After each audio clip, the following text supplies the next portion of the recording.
Well, for many of you out there, you likely have specific memories of this day back in 2001. When the Twin Towers and the Pentagon came under attack, many of you probably remember where you were or what you were doing at that very moment. And for one local professor who teaches many young men and women born years after this tragic day, he'll never forget what he was doing 23 years ago today, nor how a chance meeting just months later completely changed the way he thinks back on September 11th.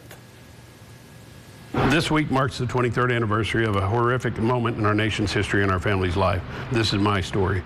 Do you ever get tired of being asked about September 11th, 2001?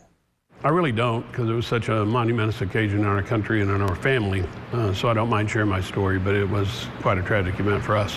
For Northwest Arkansas Community College professor Ray Taylor, long before he was teaching young men and women the science behind construction technology. But they have to learn to frame a window, frame a door, frame a floor, cut a floor opening. His memories of 9/11 aren't through watching coverage on TV or hearing about it on the radio. Let's kind of dial it back. Why were you in the Pentagon that day? It's because he lived it and lived through it. Well, I do talk to my students about it. They asked me about it. They said, I heard you were in the building that day, and I share my story with them. And a lot of them, it's eye-opening because they just can't imagine something like that happening. Many of them were born after the event. And it's also a story over the last few years he's now shared on social media for all to read. It took me quite a few years to write down this memoir. Not because he survived to live another day, but because of one of the people who didn't. As a captain in the U.S. Air Force, Ray's assignment on that day was the Pentagon in Washington, D.C. As you remember it, when just basically I guess all hell broke loose. We were working in the office of the Secretary of Defense's office, Secretary Rumsfeld, one of his divisions. Oh, you can see that we've just had another explosion. We were getting emails that said, turn on the news, something's happening in New York. And we saw the footage of the first plane hitting the first tower in New York. And then we literally felt the building shake. And we said, oh my God, it's probably us. So I ran down the hall and there were people coming toward me running opposite direction. And they said, it's a bomb, we need to get out.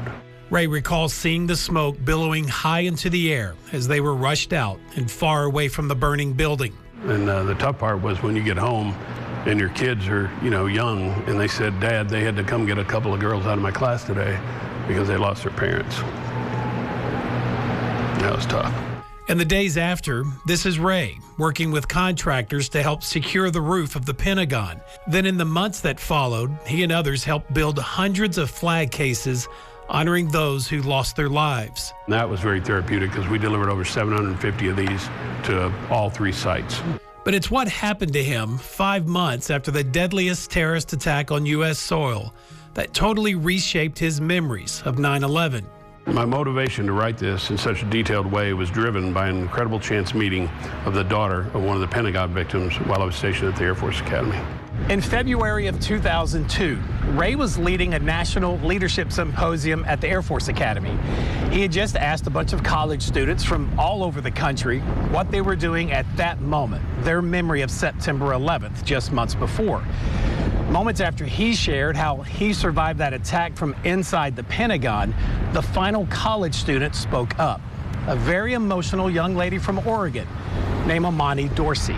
And when she said, my mother was in a plane that hit your building, that's when it all came together for me, and that's when I wrote this article. I didn't have anything written down before then, but it all came to light that my story was nothing. I went home and hugged my kids that day, kissed my wife, and she didn't get to. Amani's mother, Dora Menchaca, is now remembered among the 184 names permanently inscribed on these unique markers at the memorial outside the Pentagon. And the memory of this scientist working on a cure for prostate cancer who was just trying to fly home to her family is now and forever Ray's most heartbreaking memory of September 11th, 2001. When I think about 9/11, I think about Dora and I think about Amani. Sure, my life was changed, but nothing like those who lost loved ones. Life is fragile. Never forget those who lost their lives on 9/11.